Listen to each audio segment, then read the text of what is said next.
It started with a knock on my front door and ended with handcuffs, but not the way you'd expect. I had just moved into Maple Grove, a quiet, friendly neighborhood on the edge of the city. My kids loved it. The house had a small garden, a big tree in the front yard, and enough space for them to run and grow. After everything we'd been through, it finally felt like we could breathe again. My name's Mark. I'm a single father, quiet man. People see me mowing my lawn, fixing bikes, and dropping off my kids at school. They don't know what I did before. They don't need to. At least, that's what I used to think. It was a warm Thursday afternoon, the kind where you forget the world has teeth. My daughter Emma was upstairs painting. My son was at soccer practice. I had just finished cutting the hedge when someone knocked. I opened the door to find two men standing there. One tall and slim, the other built like a fridge. They wore dark blue shirts with embroidered patches that looked vaguely official. Not police, not city council, just something. Each held a clipboard. They didn't smile. "Mr. Ellis?" the tall one asked. "Yes. We're with the Maple Grove Community Enforcement Division. You've been issued 3 citations this week. Lawn height violation, unpermitted children's equipment in the yard, and misuse of external lighting." I blinked. "What?" He continued, flipping his clipboard. "Under Section 14C of the Maple Grove Residential Standards, these violations are subject to fines and, if unaddressed, arrest under Community Code Enforcement Policy." My heart didn't race. It slowed. Not because I was afraid, but because I had heard phrases like this before. In other parts of the world.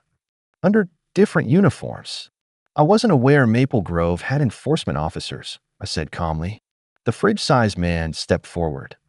"You think this is a joke? Don't test us. We've already issued warnings. You ignored them. Don't make us come back with backup." Behind me, Emma had appeared at the top of the stairs. She didn't say anything. Just stood there, her brush still in hand, eyes wide. She'd seen enough chaos for a lifetime already. I wouldn't let her live in fear again. I stepped outside and gently closed the door behind me. "Do you have a badge?" The tall one frowned. "What? A badge? Any identification?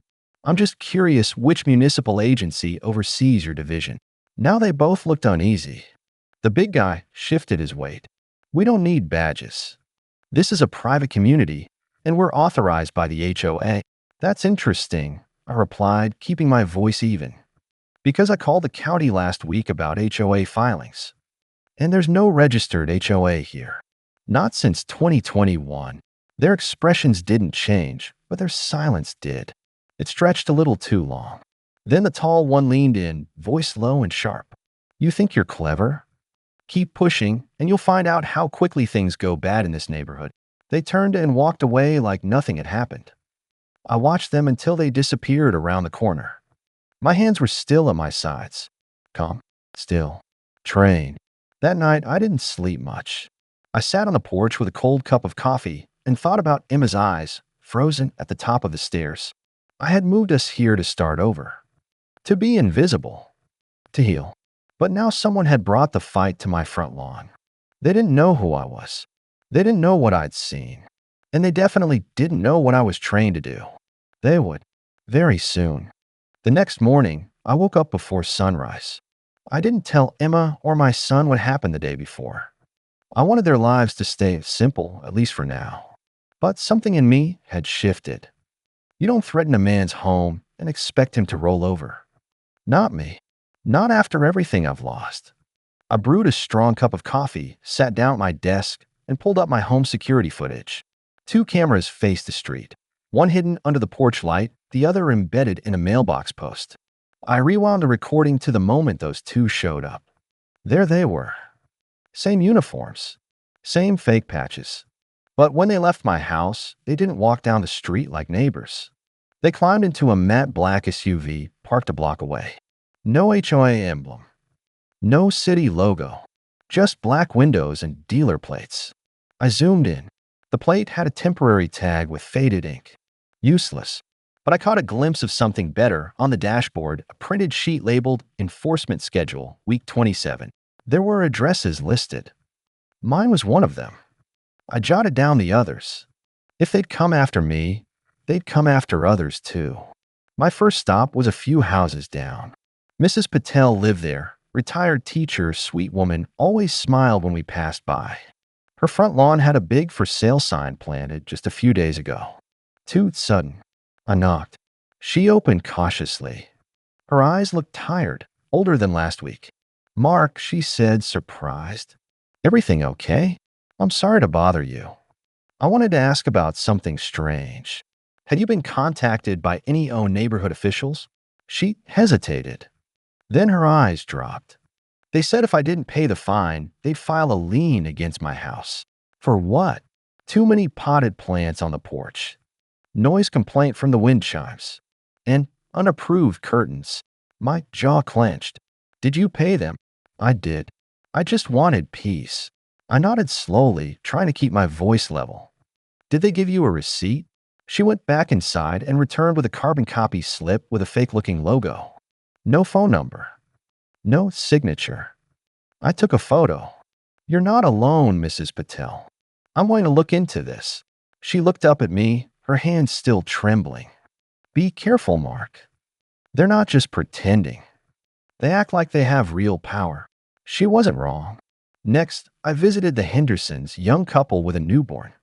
They had a similar story.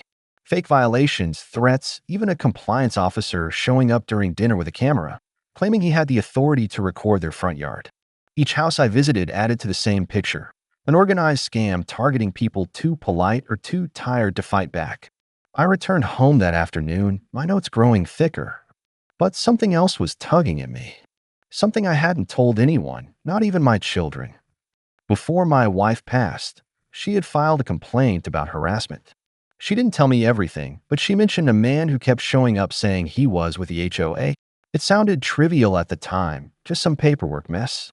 But now I couldn't ignore it. I pulled out her old files.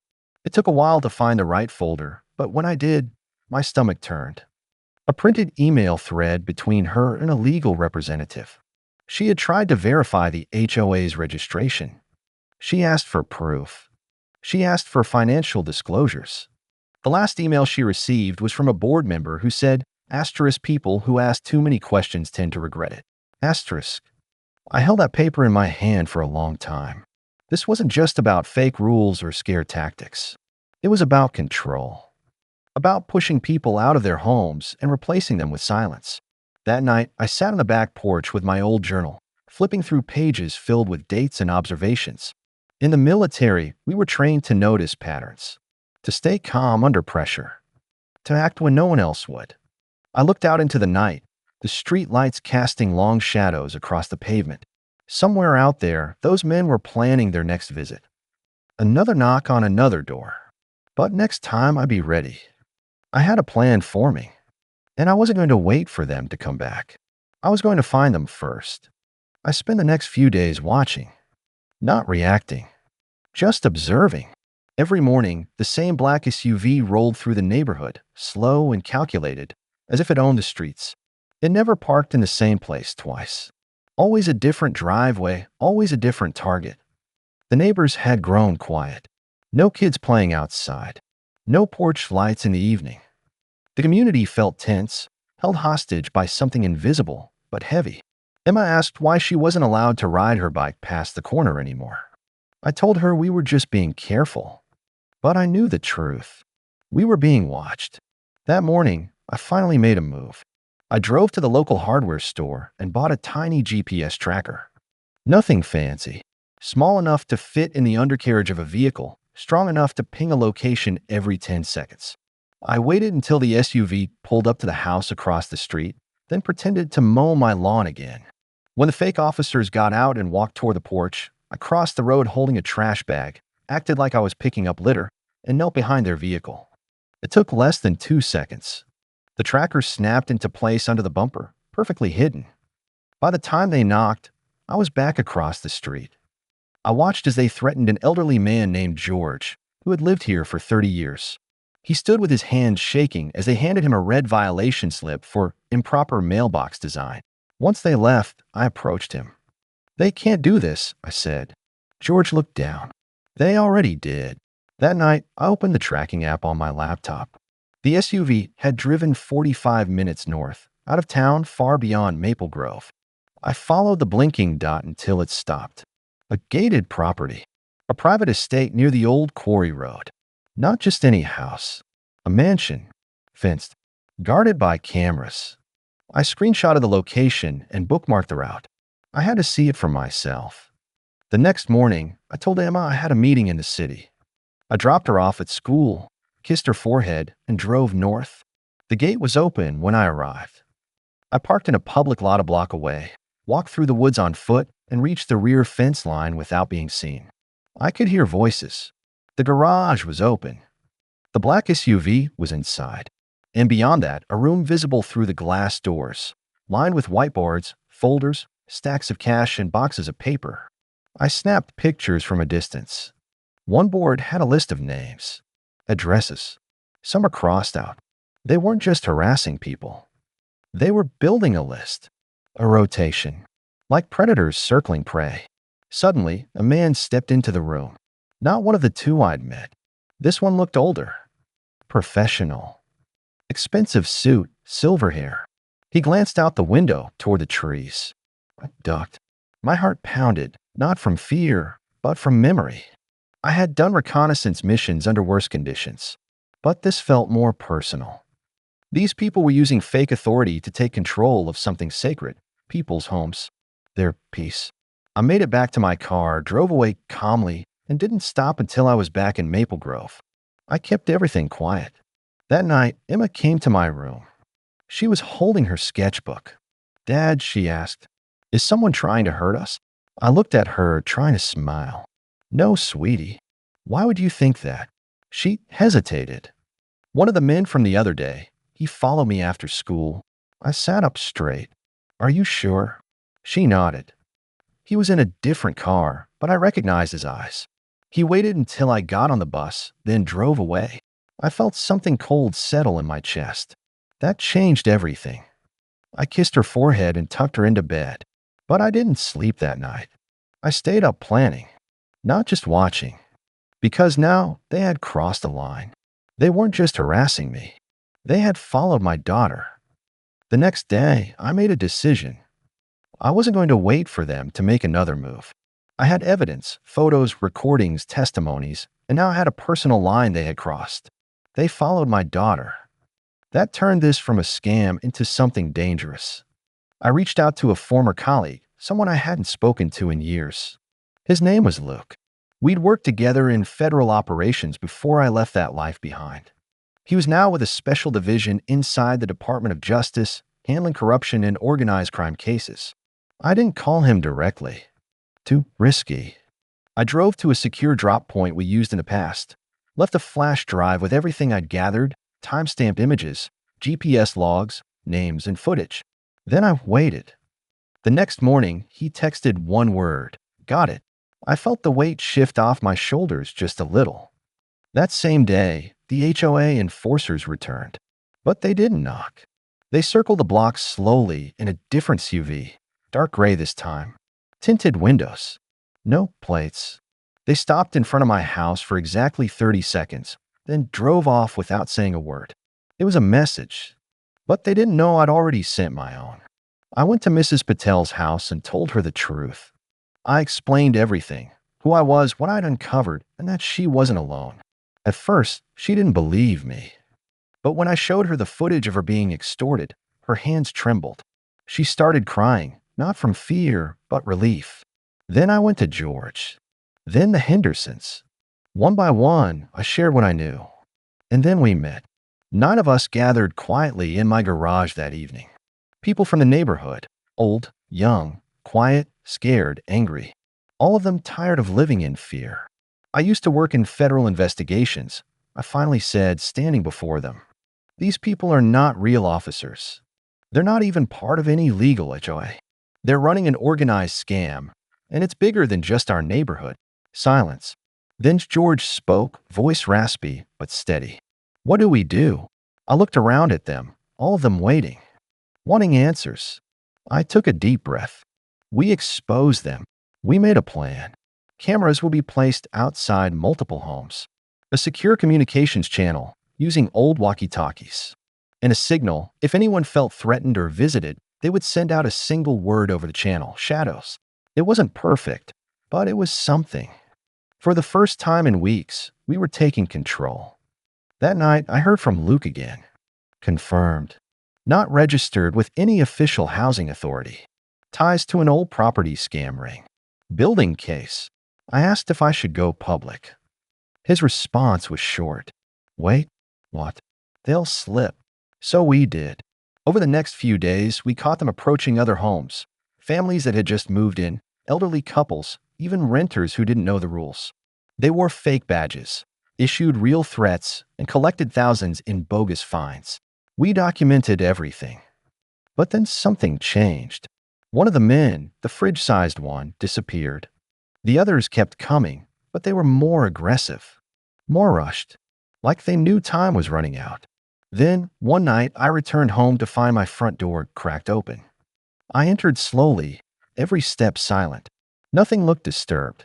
Nothing was missing, except one thing. The file I kept hidden in the safe, photos of the estate, the flash drive backup, the written list of names was gone.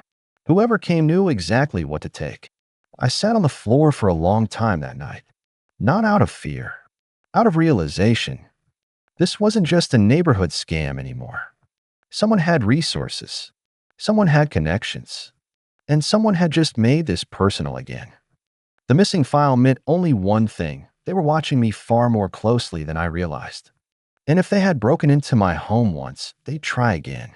But this time, I was ready. I moved Emma and my son to a trusted friend home outside the city, somewhere quiet, far from Maple Grove. I told them it was just a temporary getaway. Emma didn't question it. She just hugged me tighter than usual. That night, I sat in the dark, waiting. Around midnight, I heard the soft crunch of gravel outside. No headlights. No voices. Just movement. I checked my security monitor. A figure approaching the house from the side. Not the front door this time. I waited until the figure reached the garage. Then I stepped outside with a flashlight in one hand and my badge in the other. Federal agent. Don't move. The figure froze. Slowly, he raised his hands. It wasn't the fridge-sized man or the weasel-like one. This was someone new, clean-cut. No mask, not even gloves. He looked like someone who belonged behind a desk, not breaking into homes. You're not, I said. He didn't speak, but I saw it in his eyes, recognition. Fear. I cuffed him and called it in to Luke's contact line. Within 30 minutes, 2 unmarked black sedans arrived. Agents stepped out, not in uniform, but official. They took the man into custody without a word. Before they left, one of the agents handed me a sealed envelope. Inside was a short message, asterisk, they've gone national. This isn't just your neighborhood, asterisk. It chilled me. Over the following week, more arrests were made. 3 of the main suspects were picked up in different parts of the state. The black SUV was found abandoned in an alley behind a closed-down strip mall, stripped clean. But the man in the mansion, the silver-haired one, he vanished. Luke said they were working with federal partners across the country. Similar scams were popping up in Canada, in England, even in parts of Australia. Fake HOA groups targeting vulnerable neighborhoods, using fake legal threats to extort money, and in some cases, push people out of their homes for real estate grabs. This was bigger than all of us. But it didn't stop us. Here in Maple Grove, we held our own town meeting. No officials, no lawyers, just neighbors. One by one, people stood and told their stories, what they lost, what they feared, and how close they came to leaving. Then Mrs. Patel stood up. Her voice cracked, but it was steady. They made me feel powerless, like I had no right to live here. But Mark reminded me, I do. Others clapped. Some cried. Even George, silent as always, raised a hand in quiet support.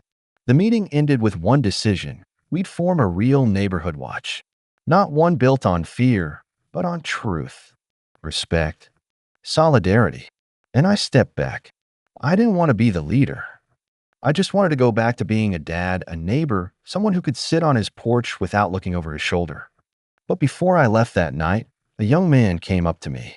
He was new to the neighborhood, barely 25, said he worked remotely and moved here for peace and quiet. "I just wanted to say thank you," he said. "My parents, they almost lost their home to something like this. Back in Ontario." I shook his hand. "It's not just here. It's happening everywhere." "Yeah," he nodded. "But people like you, maybe you're what stops it." I didn't respond, because this wasn't about being a hero. It was about refusing to let fear win, about standing between the quiet evil and the people too tired to fight. And for once, I could breathe again. As the sun set that evening, I returned to my porch. The wind was soft, the neighborhood still. Emma would be home soon. The house was no longer empty. I glanced at the mailbox. It still had that old, dented look. Nothing fancy, just enough, just like us. And this time, it was going to stay that way. Weeks passed. Peace returned to Maple Grove, or at least the version of peace we had before the fake enforcers arrived. Neighbors waved again. Kids played in the yards without looking over their shoulders. Porch lights came back on. But inside, I couldn't rest. Something kept gnawing at me. The man in the mansion, the silver-haired one, had disappeared too easily. No trace. No sightings. Even Luke's team, with all their federal tools, hadn't found a lead. And that message, "they've gone national," echoed in my head every time I closed my eyes. Then, one afternoon, a letter arrived. No return address. No stamp. Just a small envelope, left inside my mailbox. I opened it carefully. Inside was a single photo. It was of Emma, standing outside her school, smiling. On the back, one sentence, asterisk, "we never forget," asterisk. My blood went cold. I checked the footage from my cameras. Nothing. Whoever delivered it had known exactly when to come, during the brief 20-minute window when the system rebooted for its weekly update. That wasn't random. That was calculated. I called Luke immediately. "This is retaliation," he said. "They know who you are, and they're pushing back." "What do I do?" I asked. There was a pause. "We go bigger." By the next morning, I was flown to a secure briefing facility outside Washington, D.C. Luke was waiting for me. On the screen behind him was a map, dots scattered across the US, Canada, the UK, and a few even in Ireland and New Zealand. Each dot represented a confirmed or suspected fake HOA cell. Different names. Same method. Manufactured authority, threats, fines, and in some cases, outright property takeovers. "They're laundering real estate through shell HOAs," Luke said. "Buying foreclosed properties for pennies, using threats to force homeowners out, then flipping or renting through offshore fronts." And the man we saw, the one from the mansion, name's Victor Merrill, Luke said. Used to work for a private security firm. Disappeared 10 years ago. Now he's resurfaced, running one of the largest property scams we've ever seen. I sat there silent. This was bigger than I had imagined. And now they had turned their attention back on me. On my daughter. "We want you back," Luke said. "Not just for this operation, but for a larger unit. You've already done half the work." I looked at him. The offer hung in the air. But I wasn't thinking about badges or missions. I was thinking about my neighborhood. My daughter's bike sitting in the garage. The smell of pancakes in the morning. The sound of her laughter when she runs across the lawn. I couldn't let her live in fear. But maybe the only way to protect her was to finish what I started. I agreed. The next day, I returned home, but not as a quiet ex-agent anymore. I came back as part of a task force. Luke arranged protection for my family. Undercover officers posing as new neighbors, added patrols, surveillance upgrades. But I didn't tell anyone in Maple Grove what I was now involved in. They had just begun to heal. I did, however, pay a visit to Mrs. Patel. She looked stronger than I remembered. Happier. When I told her the network was still active, her face didn't change. "They can come back," she said. "We won't run this time." That night, I received another message. An email. Untraceable. Subject, "You chose the wrong side." Inside was a live feed. Victor Merrill, sitting in a dark room, staring into the camera. "You think this is over," he said. "It's only just begun." Then the screen went black. Luke's team tried to trace it. No luck. But we knew what it meant. Victor was planning something bigger. And now, the sun rose quietly over Maple Grove, casting a golden light across the sidewalks and picket fences. On the surface, everything looked normal, peaceful. But beneath that calm, something was building. A storm neither nor this neighborhood had ever faced before. The email from Victor Merrill wasn't just a threat. It was a declaration. And we knew it wasn't empty. In the following days, strange things began to happen. Phone lines cut. Security systems jammed. One neighbor, Mrs. Bell, reported two men trying to access her back gate in the middle of the night. When she turned on the floodlights, they disappeared into the woods. But even more disturbing, property deeds began vanishing from county records. Luke confirmed it. "They're going digital," he said. "Wiping records, forging ownership. They're trying to erase people out of their own homes without even stepping foot inside. And they were starting with us." I called an emergency meeting in my garage, just like before. Only this time the garage was full. Not just the original 9 neighbors. It felt like the whole street had come. From the Hendersons to the quiet retired couple on Willow Lane. Some brought folding chairs, others stood in the back. But all of them were ready. "They're not just scammers anymore," I said. "They're building something bigger. And we're ground zero." George stood up. "Then let's be the reason it ends here." We set up shifts, monitored property records, filed official copies with off-site vaults. We installed solar backups for cameras, switched to analog radios in case of signal jamming, and built secure watch points in attic windows. What started as fear turned into unity. What once made us targets now made us strong. But then 2 nights later, it happened. A caravan of 3 black SUVs rolled down the street just past midnight. No headlights, no license plates. They stopped in front of the Patel house. My walkie crackled. Shadows. I grabbed my coat and ran out the back. By the time I got there, the men were already on the front lawn, arguing with Mr. Patel. But they weren't yelling. They were calm, calculated, holding out clipboards, wearing fake badges again. Except this time, they weren't alone. One man stayed behind in the vehicle, and I recognized him instantly. Victor Merrill. I stepped into the porch light and called out, "This is your last stop, Victor." He looked up slowly. For a second, he almost smiled. "You again." I held up my badge. "You're under federal investigation. You need to leave this neighborhood now." He didn't flinch, but something in the air shifted. Then, behind me, garage doors across the block opened. Lights came on. Neighbors emerged. Phones out. Cameras rolling. Floodlights flooded the street. From every direction, we surrounded them, not with weapons, but with truth. Victor turned toward the SUV. He knew he couldn't run, not with everything being recorded, not with evidence in every direction. Suddenly, sirens pierced the night. Luke's team, unmarked units, county sheriffs. The whole task force rolled in like thunder. In less than a minute, Victor was pinned to the ground. Tough. Read his rights. His men were taken too. No resistance.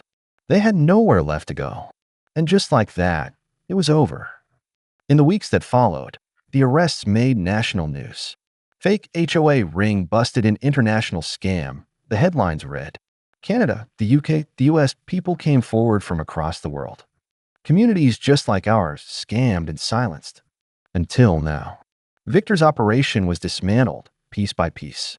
And Maple Grove? We became a symbol of resistance. A quiet neighborhood that stood tall when it mattered most. One evening, Emma sat beside me on the porch. "Is it really over?" she asked. I looked out across the yard, the same one that had once felt like a battlefield. "It is for us," I said, "but others still need help. And now they know it's possible." She nodded, then leaned her head on my shoulder. I took a deep breath, and for the first time in a long time, it felt like peace. Real peace. So if you're watching this and you think your voice is too small, or your story too simple, or your neighborhood too forgotten, remember this. Evil doesn't win because it's powerful. It wins because people stay silent. But when a community speaks, no force on earth can shut it down. If you felt something during this story, if it made you angry, inspired, or even gave you hope, don't forget to like, subscribe, and leave your story in the comments. You never know who might need to hear it next.